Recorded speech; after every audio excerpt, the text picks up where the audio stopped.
महालक्ष्म्यष्टकम्। इन्द्रवाच नमस्तेऽस्तु महामाये श्रीपीठेश्वरपूजिते शङ्खचक्रगदाहस्ते महालक्ष्मी नमोऽस्तुते। नमस्ते गरुडारूढे कोलासुरभयङ्करे सर्वपापहरे देवे महालक्ष्मी नमोऽस्तुते। सर्वज्ञे सर्ववरदे सर्वदुष्टभयङ्करे सर्वदुःखहरे देवे महालक्ष्मी नमोऽस्तुते। सिद्धिबुद्धिप्रदे देवे भुक्तिमुक्तिप्रदायिनी मन्त्रमूर्ते सदा देवे महालक्ष्मी नमोऽस्तुते। आद्यन्तरहिते देवे आद्यशक्ति महेश्वरे योगजे योगसम्भूते महालक्ष्मी नमोऽस्तुते।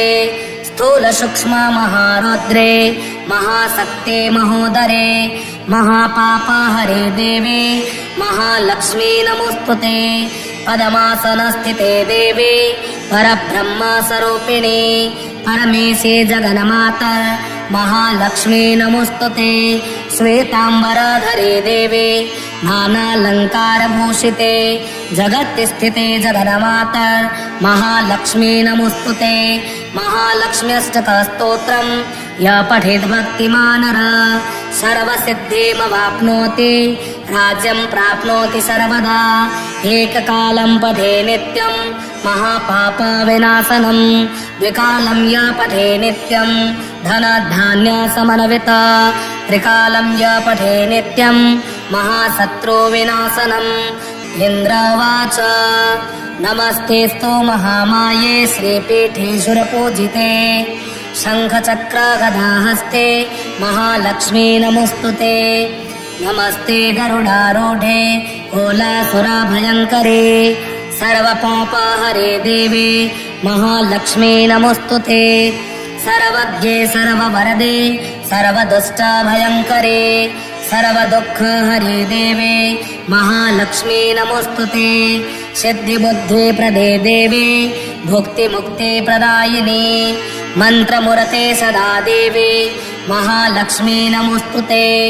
आद्यन्तरहिते देवे आद्यशक्ति महेश्वरे योगजे योगसम्भूते महालक्ष्मी नमोऽस्तुते।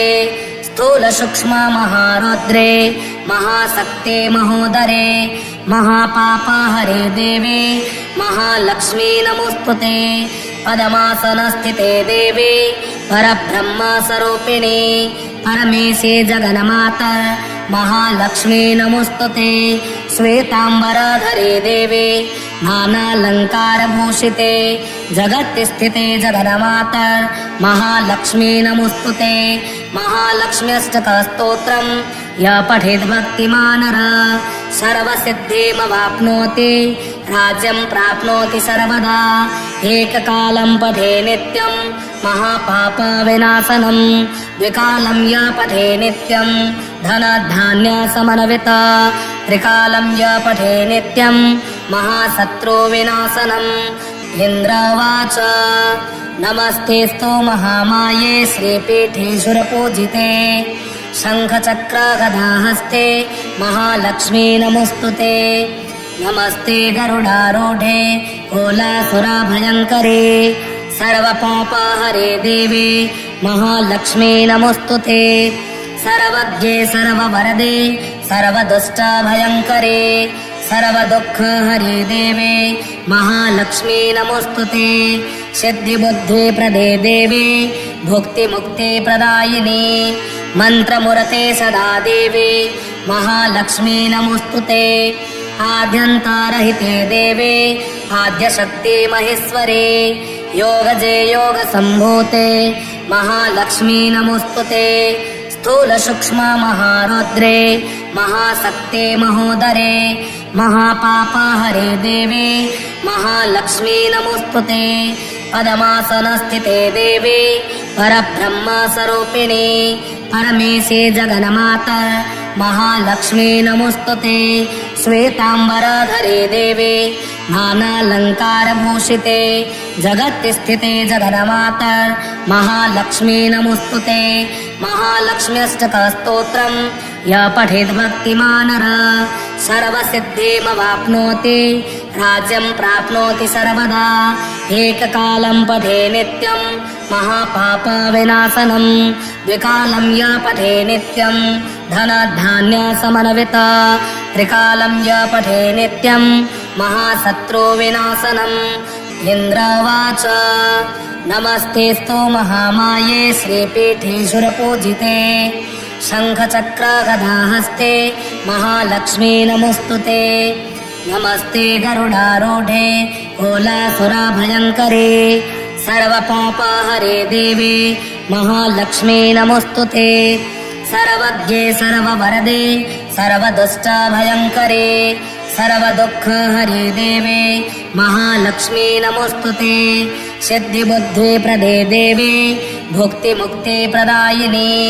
मन्त्रमुरते सदा देवे महालक्ष्मी नमोऽस्तुते आद्यन्तरहिते देवे आद्यशक्ति महेश्वरे योगजे योगसम्भूते महालक्ष्मी नमोऽस्तुते स्थूलसूक्ष्म महारौद्रे महाशक्ते महोदरे महापापहरे देवे महालक्ष्मी नमोऽस्तुते पद्मासनस्थिते देवे परब्रह्मस्वरूपिणे परमेशे जगन्माता महालक्ष्मी नमोऽस्तुते श्वेताम्बरधरे देवे नानालङ्कारभूषिते जगत्स्थिते जगन्माता महालक्ष्मी नमोऽस्तुते महालक्ष्म्यष्टकस्तोत्रं य पठेत् भक्तिमान् सर्वसिद्धिमवाप्नोति राज्यं प्राप्नोति सर्वदा एककालं पठे नित्यं महापापविनाशनं द्विकालं य पठे नित्यं धनधान्यसमन्विता त्रिकालं य पठे नित्यं महाशत्रुविनाशनम् इन्द्रवाच नमस्तेऽस्तु महामाये श्रीपीठे सुरपूजिते शङ्खचक्रगदाहस्ते महालक्ष्मी नमोऽस्तुते नमस्ते गरुडारूढे कोलासुरभयङ्करे सर्वपापहरे देवे महालक्ष्मी नमोऽस्तुते सर्वज्ञे सर्ववरदे सर्वदुष्टभयङ्करे सर्वदुःखहरे देवे महालक्ष्मी नमोऽस्तुते सिद्धिबुद्धिप्रदे देवे भुक्तिमुक्तिप्रदायिनी मन्त्रमुरते सदा देवे महालक्ष्मी नमोऽस्तुते आद्यन्तरहिते देवे आद्यशक्ति महेश्वरे योगजे योगसम्भूते महालक्ष्मी नमोऽस्तुते स्थूलसूक्ष्म महारौद्रे महाशक्ते महोदरे महापापहरे देवे महालक्ष्मी नमोऽस्तुते पद्मासनस्थिते देवे परब्रह्मस्वरूपिणे परमेशे जगन्माता महालक्ष्मी नमोऽस्तुते श्वेताम्बरधरे देवे नानालङ्कारभूषिते जगत्स्थिते जगन्माता महालक्ष्मी नमोऽस्तुते महालक्ष्म्यष्टकस्तोत्रं य पठेत् भक्तिमान् सर्वसिद्धिमवाप्नोति राज्यं प्राप्नोति सर्वदा एककालं पठे नित्यं महापापविनाशनं द्विकालं य पठे नित्यं धनधान्यसमन्विता त्रिकालं य पठे नित्यं महाशत्रुविनाशनम् इन्द्रवाच नमस्तेऽस्तु महामाये श्रीपीठे सुरपूजिते शङ्खचक्रगदाहस्ते महालक्ष्मी नमोऽस्तुते नमस्ते गरुडारूढे कोलासुरभयङ्करे सर्वपापहरे देवे महालक्ष्मी नमोऽस्तुते सर्वज्ञे सर्ववरदे सर्वदुष्टभयङ्करे सर्वदुःखहरे देवे महालक्ष्मी नमोऽस्तुते सिद्धिबुद्धिप्रदे देवे भुक्तिमुक्तिप्रदायिनी मन्त्रमुरते सदा देवे महालक्ष्मी नमोऽस्तुते आद्यन्तरहिते देवे आद्यशक्ति महेश्वरे योगजे योगसम्भूते महालक्ष्मी नमोऽस्तुते स्थूलसूक्ष्म महारौद्रे महाशक्ते महोदरे महापापहरे देवे महालक्ष्मी नमोऽस्तुते पद्मासनस्थिते देवे परब्रह्मस्वरूपिणे परमेशे जगन्माता महालक्ष्मी नमोस्तुते श्वेतांबरधरे देवे नानालंकारभूषिते जगत्स्थिते जगन्मातर महालक्ष्मी नमोस्तुते महालक्ष्म्यष्टकस्तोत्रम् य पठेत् भक्तिमान् नरः सर्वसिद्धिमवाप्नोति राज्यं प्राप्नोति सर्वदा एककालं पठे नित्यं महापापविनाशनं द्विकालं य पठे नित्यं धनधान्यसमन्विता त्रिकालं य पठे नित्यं महाशत्रुविनाशनम् इन्द्रवाच नमस्तेऽस्तु महामाये श्रीपीठेश्वरपूजिते शङ्खचक्रगदाहस्ते महालक्ष्मी नमोस्तुते नमस्ते गरुडारूढे कोलासुरभयङ्करे सर्वपापहरे देवे महालक्ष्मी नमोस्तुते सर्वज्ञे सर्ववरदे सर्वदुष्टभयङ्करे सर्वदुःखहरे देवे महालक्ष्मी नमोस्तुते सिद्धिबुद्धिप्रदे देवे भुक्तिमुक्तिप्रदायिनी मन्त्रमुरते सदा देवे महालक्ष्मी नमोस्तुते आद्यन्तरहिते देवे आद्यशक्ति महेश्वरे योगजे योगसम्भूते महालक्ष्मी नमोस्तुते स्थूलसूक्ष्म महारौद्रे महाशक्ते महोदरे महापापहरे देवे महालक्ष्मी नमोस्तुते पद्मासनस्थिते देवे परब्रह्मस्वरूपिणी परमेशे जगन्माता महालक्ष्मी नमोस्तुते श्वेतांबरधरे देवे नानालंकारभूषिते जगत्स्थिते जगन्माता महालक्ष्मी नमोस्तुते महालक्ष्म्यष्टकस्तोत्रम् य पठेत् भक्तिमान् नरः सर्वसिद्धिमवाप्नोति राज्यं प्राप्नोति सर्वदा एककालं पठे नित्यं महापापविनाशनं द्विकालं य पठे नित्यं धनधान्यसमन्विता त्रिकालं य पठे नित्यं महाशत्रुविनाशनम् इन्द्रवाच नमस्तेऽस्तु महामाये श्रीपीठेश्वरपूजिते शङ्खचक्रगदाहस्ते महालक्ष्मी नमोस्तुते नमस्ते गरुडारूढे कोलासुरभयङ्करे सर्वपापहरे देवे महालक्ष्मी नमोस्तुते सर्वज्ञे सर्ववरदे सर्वदुष्टभयङ्करे सर्वदुःखहरे देवे महालक्ष्मी नमोस्तुते सिद्धिबुद्धिप्रदे देवे भुक्तिमुक्तिप्रदायिनी मन्त्रमुरते सदा देवे महालक्ष्मी नमोस्तुते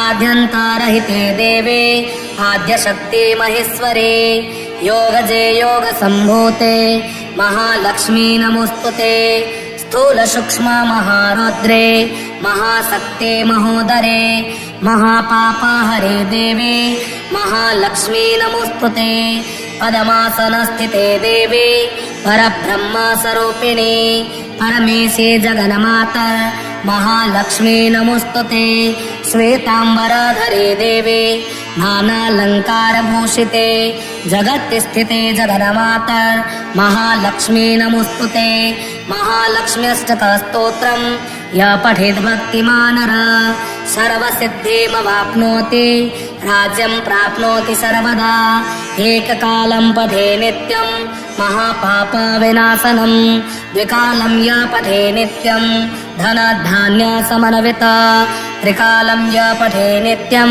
महाशत्रुविनाशनम् इन्द्रवाच नमस्तेऽस्तु महामाये श्रीपीठेश्वरपूजिते शङ्खचक्रगदाहस्ते महालक्ष्मी नमोस्तुते नमस्ते गरुडारूढे कोलासुरभयङ्करे सर्वपापहरे देवे महालक्ष्मी नमोस्तुते सर्वज्ञे सर्ववरदे सर्वदुष्टभयङ्करे सर्वदुःखहरे देवे महालक्ष्मी नमोस्तुते सिद्धिबुद्धिप्रदे देवे भुक्तिमुक्तिप्रदायिनी मन्त्रमुरते सदा देवे महालक्ष्मी नमोस्तुते आद्यन्तरहिते देवे आद्यशक्ति महेश्वरे योगजे योगसम्भूते महालक्ष्मी नमोस्तुते स्थूलसूक्ष्ममहारौद्रे महाशक्ते महोदरे महापापहरे देवे महालक्ष्मी नमोस्तुते पद्मासनस्थिते देवे परब्रह्मस्वरूपिणे परमेशे जगन्माता महालक्ष्मी नमोस्तुते श्वेतांबरधरे देवे नानालंकारभूषिते जगत्स्थिते जगन्माता महालक्ष्मी नमोस्तुते महालक्ष्म्यष्टकस्तोत्रम् यः पठेत् भक्तिमानः सर्वसिद्धिमवाप्नोति राज्यं प्राप्नोति सर्वदा एककालं पठे नित्यं महापापविनाशनं द्विकालं यः पठे नित्यं धनधान्यसमन्विता त्रिकालं यः पठे नित्यं महाशत्रुविनाशनम् इन्द्रवाच नमस्तेऽस्तु महामाये श्रीपीठेश्वरपूजिते शङ्खचक्रगदाहस्ते महालक्ष्मी नमोस्तुते नमस्ते गरुडारूढे कोलासुरभयङ्करे सर्वपापहरे देवे महालक्ष्मी नमोस्तुते सर्वज्ञे सर्ववरदे सर्वदुष्टभयङ्करे सर्वदुःखहरे देवे महालक्ष्मी नमोस्तुते सिद्धिबुद्धिप्रदे देवे भुक्तिमुक्तिप्रदायिनी मन्त्रमुरते सदा देवे महालक्ष्मी नमोस्तुते आद्यन्तरहिते देवे आद्यशक्ति महेश्वरे योगजे योगसम्भूते महालक्ष्मी नमोस्तुते स्थूलसूक्ष्ममहारौद्रे महाशक्ते महोदरे महापापहरे देवे महालक्ष्मी नमोस्तुते पद्मासनस्थिते देवे परब्रह्मस्वरूपिणे परमेशे जगन्माता महालक्ष्मी नमोस्तुते श्वेतांबरधरे देवे नानालंकारभूषिते जगत्स्थिते जगन्माता महालक्ष्मी नमोस्तुते महालक्ष्म्यष्टकस्तोत्रम् यः पठेत् भक्तिमानः सर्वसिद्धिमवाप्नोति राज्यं प्राप्नोति सर्वदा एककालं पठे नित्यं महापापविनाशनं द्विकालं यः पठे नित्यं धनधान्यसमन्विता त्रिकालं यः पठे नित्यं महाशत्रुविनाशनम् इन्द्रवाच नमस्तेऽस्तु महामाये श्रीपीठेश्वरपूजिते शङ्खचक्रगदाहस्ते महालक्ष्मी नमोस्तुते नमस्ते गरुडारूढे कोलासुरभयङ्करे सर्वपापहरे देवे महालक्ष्मी नमोस्तुते सर्वज्ञे सर्ववरदे सर्वदुष्टभयङ्करे सर्वदुःखहरे देवे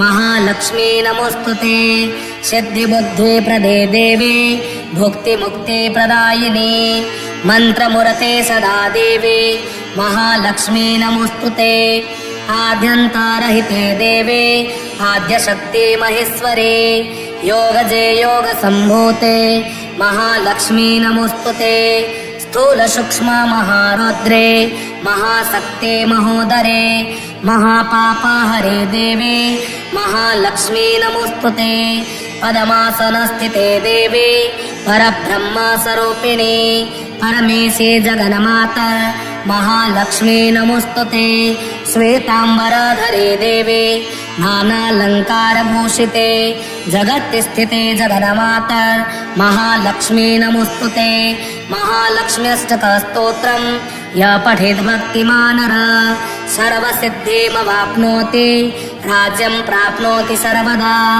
एककालं पठे नित्यं महापापविनाशनं द्विकालं यः पठे नित्यं धनधान्यसमन्विता त्रिकालं यः पठे नित्यं महाशत्रुविनाशनम्